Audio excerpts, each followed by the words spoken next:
5 चीजें जो आप कर सकते हैं अगर आपको सैडनेस, डिप्रेशन या एंजाइटी फील हो रही है। सबसे पहली चीज, अगर आपको बहुत ज्यादा टेरेबल फील हो रहा है तो आप जो भी कर रहे हैं उसे रोकें और थोड़ी देर के लिए नेचर में वॉक करने चले जाएं। स्टडीज हैव शोन कि नेचर में 20 मिनट का ब्रेक लेने से स्ट्रेस हार्मोन्स कम होते हैं और किसी भी तरह की फिजिकल एक्टिविटी करने से हमारी बॉडी सेरोटोनिन रिलीज करती है, जिसे हैप्पी हार्मोन्स भी कहा जाता है।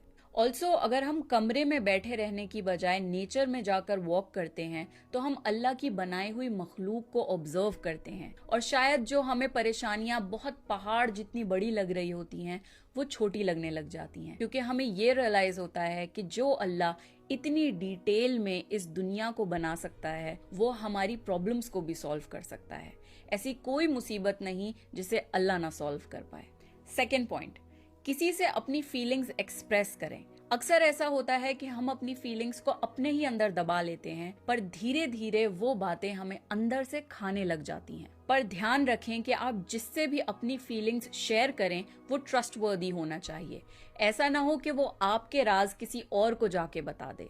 तो इट्स वेरी सेफ कि आप थेरेपी लेना शुरू कर दें। आजकल ऑनलाइन ऐसे बहुत सारे प्लेटफॉर्म्स हैं जहां पर आप साइकोलॉजिस्ट से फोन पे बात करके थेरेपी सेशंस ले सकते हैं। अगर आप ये भी नहीं कर सकते तो आप एक डायरी में अपनी सारी फीलिंग्स लिख लें। Just make sure to hide that diary well and you will instantly start to feel better. When we vent out our feelings, तो वो जो एक प्रेशर बिल्डअप हो रहा होता है वो थोड़ा नॉर्मलाइज हो जाता है। थर्ड पॉइंट, कुछ हेल्दी खा लें। कभी कभार ज्यादा देर तक भूखे रहने से हमारी बॉडी सर्वाइवल मोड में चली जाती है और हमारा पूरा बॉडी सिस्टम टेंस्ड हो जाता है। सो whenever you're feeling sad or you're feeling irritated, just eat something. Fourth point, थोड़ी देर के लिए सो जाएं। सोने से आपकी बॉडी को एक रेस्ट टाइम मिल जाएगा and when you wake up your body will be able to cope with the stress better. Fifth and the most important point, reconnect with Allah.